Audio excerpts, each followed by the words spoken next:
প্রয়োজনে মিয়ানমারের মতো প্রতিরোধ হবে। বারবার বলছি কানে পানি যাচ্ছে না, কানে পানি যাবে। আপনারাও মরবেন, দেশও ডুবাইবেন, দুঃখ লাগে এইটা ভেবে। লাইন, আন্দোলনের লাইন একটাই, যে আমরা একটা অংশগ্রহণমূলক নির্বাচনের দাবিতে একতরফা নির্বাচন প্রত্যাখ্যান করছি। আমরা নিরপেক্ষ সরকারের অধীনে জনগণ ভোট দিতে পারে, জনপ্রতিনিধি বাছাইয়ের সুযোগ পায়, সেই ধরনের একটা নির্বাচন আমরা চাই। কিন্তু আওয়ামী লীগ ভারতের মদদে বাংলাদেশের গণতন্ত্র ধ্বংস করার জন্য, বাংলাদেশের প্রতিষ্ঠান সমূহকে ধ্বংস করার জন্য, বাংলাদেশে একদলীয় শাসন কায়েম করার জন্য যে একতরফা নির্বাচনের আয়োজন করেছে, দেশের আপামর জনসাধারণের সাথে আমরা গণ অধিকার পরিষদ এই নির্বাচনকে প্রত্যাখ্যান করছি এবং এই নির্বাচনকে আজকের সমাবেশ থেকে আমরা লাল কার্ড দেখাচ্ছি।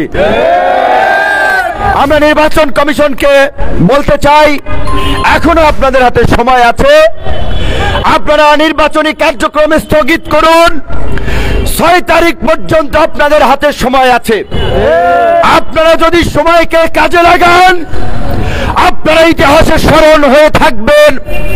আর যদি সময়ের সাথে বেইমানি করেন, জনগণের সাথে প্রতারণা করেন, জনগণ আপনাদেরকে শিক্ষা দিবে। কাজেই নির্বাচন কমিশনকে বলবো, শুধুমাত্র সরকার নয়, এখন নির্বাচন কমিশনেরও ক্ষমতা আছে। আজকে সংবিধানের 65 নম্বর অনুচ্ছেদ, 7 নম্বর অনুচ্ছেদ সহ একাধিক অনুচ্ছেদে এই সরকার সাংবিধানিকভাবে অবৈধ।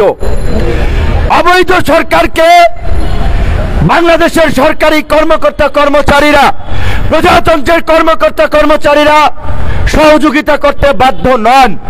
তাই আপনাদেরকে আমরা বলেছি, আপনারা যার যার জায়গা থেকে সরকারকে সহযোগিতা বন্ধ করে অসহযোগ আন্দোলনকে সফল করুন। আজকের দেশের সংকট, এই সংকট কোনো রাজনৈতিক দলের সংকট না, এই সংকট কোনো গোষ্ঠীর সংকট না, এটা সামগ্রিকভাবে রাজনৈতিক, অর্থনৈতিক, কূটনৈতিক সহ দেশের স্বাধীনতা সার্বভৌমত্বের একটা সংকট। কাজেই দেশের স্বাধীনতা সার্বভৌমত্ব রক্ষা করার জন্য, দেশের অর্থনীতিকে বিপর্যয়ের হাত থেকে রক্ষা করার জন্য, বাংলাদেশকে বহির্বিশ্ব থেকে বিচ্ছিন্ন হওয়া থেকে রক্ষা করার জন্য এই একতরফা নির্বাচনকে আমাদের রুখে দিতে হবে।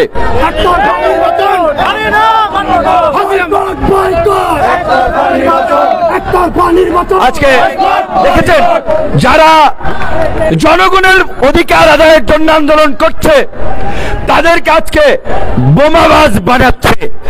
যারা গণতন্ত্রের পক্ষে মিছিল করছে তাদেরকে আজকে অপরাধী সাব্যস্ত করে অস্ত্র, বোমা, ককটেল নিয়ে গ্রেপ্তার করে নাটক সাজাচ্ছে। আমাদের দুঃখ লাগে, কষ্ট হয় যখন দেখি আদালতও এই ভুয়া পুলিশের ভুয়া কর্মকাণ্ড আমলে নিয়ে গণতন্ত্রকামী জনগণকে কারাগারে পাঠায়, মাসের পর মাস বিনা অপরাধে জেলে রাখে। আজকের এই সমাবেশ থেকে আমরা বলতে চাই, ঢাকা বিশ্ববিদ্যালয়ের ছাত্র, আমাদের ছাত্রনেতা বিনিয়ামিনের কি অপরাধ? তাকে কেন আজকে মাসের পর মাস জেলে রাখা হয়েছে?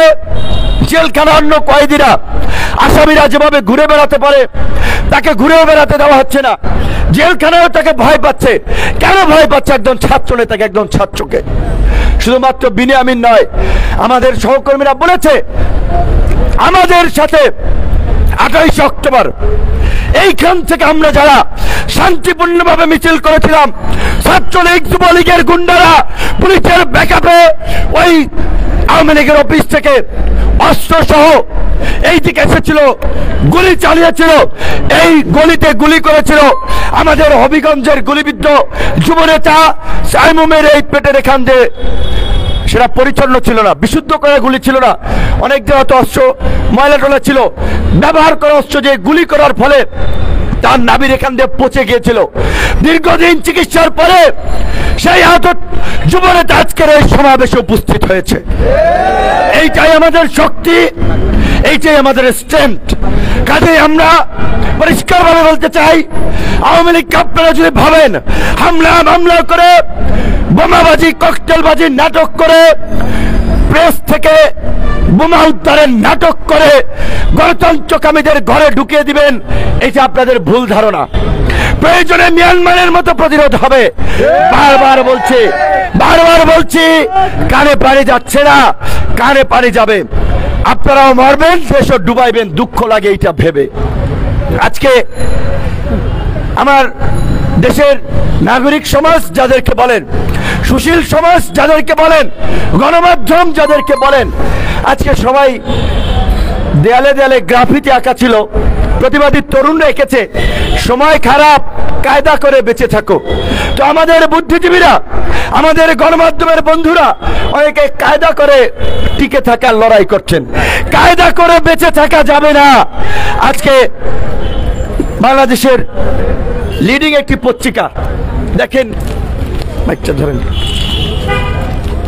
এই সরি আমি দুইটা পত্রিকা এখানে এনেছি, 7-8টা পত্রিকা ধরেন আমার বাসায় থাকে। পত্রিকার কোথাও দেখবেন না আন্দোলনের কোন নিউজ আছে, নির্বাচনের কিছু খবর আছে, মানে দেশে যে আন্দোলন হচ্ছে এইটা অনেকে প্রচার করতে চায় না, তুলে ধরতে চায় না। গতকালকেও এই কারণ বাজার থেকে গণতন্ত্র মঞ্চ, গণ অধিকার, এদিকে 12 দলীয় জোট সবাই মিছিল করেছে। ছোট্ট করে এই পত্রিকাটিতে দেখলাম গণতন্ত্র মঞ্চের কথা, এই আপনার 6 নম্বর পৃষ্ঠায় এই যে 2-4 লাইন লিখেছে।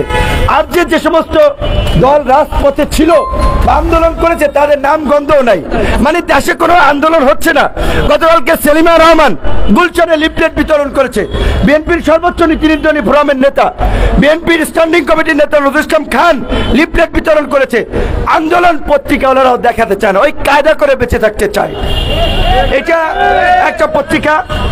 আরেকটা পত্রিকা দেখেন, আজকে এখানে বলছে হলফনামায় 9/6 গোপনীয়তা, জমির বিঘা 100 টাকা, সোনার বড়ি 300 টাকা, গুলশানের বাড়ির দাম 34 লাখ টাকা, 5 কাঠা জমি 400 টাকা, 500 কোটি টাকার গোপন তথ্য। এই যে হলফনামায় 9/6, নির্বাচন কমিশনের কোন মুরুদ আছে কিছু করতে? সাংবিধানিক প্রতিষ্ঠান, কিন্তু তারা একটা নখর দন্তহীন বাঘে পরিণত হচ্ছে। এই পত্রিকায় বলা আছে, দেখেন এখানে লিখছে কি, ফার্স্ট লাইনটা সরি আজকে বক্তব্যের পাশাপাশি আপনাদেরকে একটু পত্রিকা পড়ে শোনাচ্ছি। একজন মন্ত্রী যুক্তরাজ্যে 8টি রিয়েল এস্টেট কোম্পানির মালিকানা 2300 কোটি টাকা বিনিয়োগের তথ্য হলফনামায় প্রকাশ না করার বিষয়টি সারা দেশে আলোচনা হচ্ছে। একজন মন্ত্রী, বাসুরের নাম মুখে আনতে শরম, নাম বলা যাবে না, তারা নামটা বলে নাই, এটা অন্য পত্রিকা এসেছে, সমকাল প্রকাশ করেছে। তাহলে এই পত্রিকার নামটা লিখতে সমস্যা ছিল কি? এইভাবে তারা আজকে এক মাফিয়াকে বাঁচিয়ে দেওয়ার চেষ্টা করছে, কায়দা করে সেভ করার চেষ্টা করছে। একই পত্রিকায় আছে দেখেন যে এছাড়া ফেনী সদরের নিজামুদ্দিন হাজারীর 5 একর জমির উপরে রাজপ্রাসাদের মতো বাগান বাড়ির তথ্য হলফনামায় গোপন করেছে, যার মূল্য প্রায় 500 কোটি টাকা। চিন্তা করতে পারেন, ফেনীর মতো জেলা শহরে নিজাম হাজারীর 500 কোটি টাকার বাড়ি। নিজাম হাজারীর বাপ দাদারা কি 14 গোষ্ঠীর কেউ জমিদার ছিল? তার বাড়ির সুবিধা জানেন? সেই জেলা শহরের বাড়ির মধ্যে হেলিপ্যাড আছে 2টা, সুইমিং পুল আছে, লেক আছে, গবাদি পশুর খামার আছে, টেনিস কোর্ট আছে, কি নাই? কারণ ওই নিজাম হাজারীর বাড়ির হেলিপ্যাডে হেলিকপ্টার নিয়ে নামে কে? শেখ হাসিনা। ওবায়দুল কাদের যে সিঙ্গাপুর চিকিৎসা করতে গেছে, টাকার ব্রিফকেস কে নিয়ে গেছে? নিজাম হাজারী। তো এই নিজাম হাজারীদের কিছু হবে? পত্রিকা তো লিখছে নিজাম হাজারীর কথা পত্রিকার ফার্স্ট পেজে, সাইফুজ্জামান জাভেদের কথা ফার্স্ট পেজে। পারলে তোমরা কিছু করো। আগে কাজী হায়াতের অনেক সিনেমা ছিল, প্রতিবাদী রাজনৈতিক সিনেমা। একটা সিনেমার নাম ছিল সম্ভবত ঠেকাও মাস্তান বাঁচাও দেশ। তো এই মাস্তানদের কথা বলছে, আর এই মাস্তানরা, গুন্ডারা তারা পৈশাচিক উল্লাসে হাসিয়ার পত্রিকা ছুঁয়ে বলছে পারলে ঠেকা, যা করেছি করেছি, লেখ তোরা, লেখা গোড়ার ডিম ছুটতে পারবি, তাই বলছে, তাই না? আপনি পত্রিকা লিখছেন, সমগ্র দেশবাসী দেখছে, আমরা বক্তব্য দিচ্ছি, দেশের মানুষকে জানাচ্ছি ওই দুর্বৃত্তদের বিরুদ্ধে তারপরেও কোনো ব্যবস্থা নেওয়া হবে না। এইটা শেখ হাসিনার সরকার। ইসলামের মতো এত মাফিয়া ডাকাত অর্থনৈতিক সেক্টরের দরবেশ সালমানের প্রমাণ, দরবেশের পরে সবচেয়ে আলোচিত ছিল ইসলামের ব্যাংক দখল। সালমানের প্রমাণকে আবার নৌকা দিয়েছে ঢাকার নবাবগঞ্জ থেকে, যাতে দরবেশ বাবা আরো ব্যাংক শেয়ার বাজার লুটপাট করতে পারে। এক ইসলাম 7টা ব্যাংক দখল করেছে। ইসলামী ব্যাংকের মতো টপ কমার্শিয়াল বেনিফিটেড সবচেয়ে যারা বাণিজ্যিকভাবে লাভ করেছে প্রাইভেট ব্যাংকে আজকে তলানিতে নিয়ে এসেছে। তারপরেও ইসলামের বিরুদ্ধে কোনো ব্যবস্থা নেওয়া হবে না, কারণ ইসলামের টাকা কার? ইসলামের টাকা শেখ হাসিনার টাকা, জয়ের টাকা। আজকে আমরা এই কথাগুলো বলছি যেই কারণে ছাত্রলীগ যুবলীগ আমাদের উপরে ক্ষুব্ধ যে বিপি নুররা গণ অধিকারের তারা বাড়াবাড়ি করছে, নেত্রীর বিরুদ্ধে বলছে।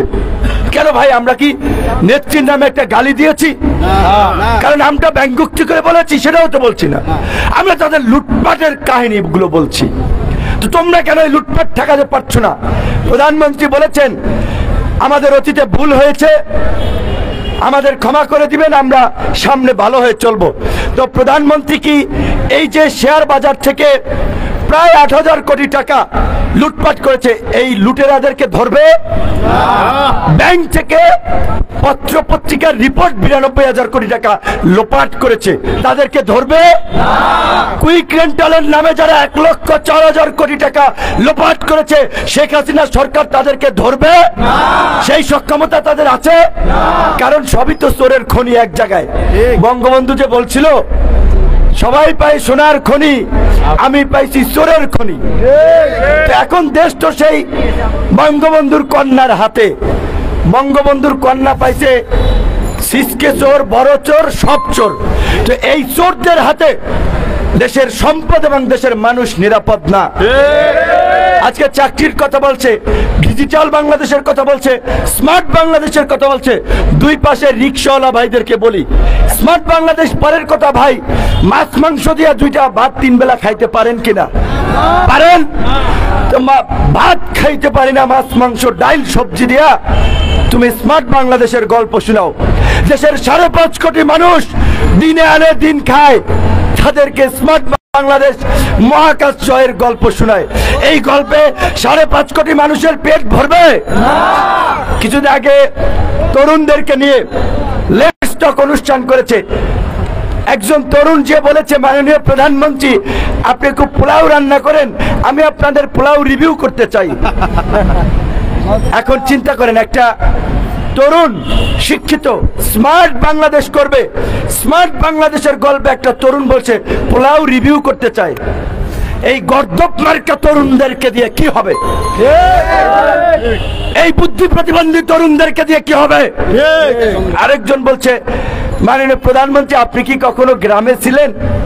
এইটা কি স্মার্ট বাংলাদেশের স্মার্ট তরুণদের কথা?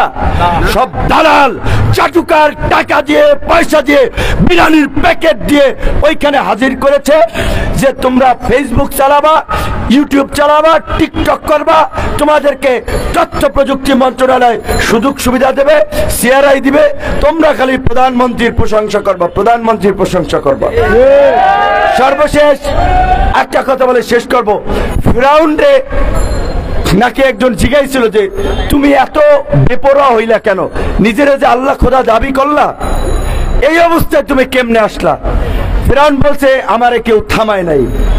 তো দেশের মানুষকে বলবো আল্লাহর রাস্তায় নিজেরা বাঁচতে, দেশ বাঁচাতে শেখ হাসিনারে থামান থামান থামান। ধন্যবাদ, ধন্যবাদ। এখন আমাদের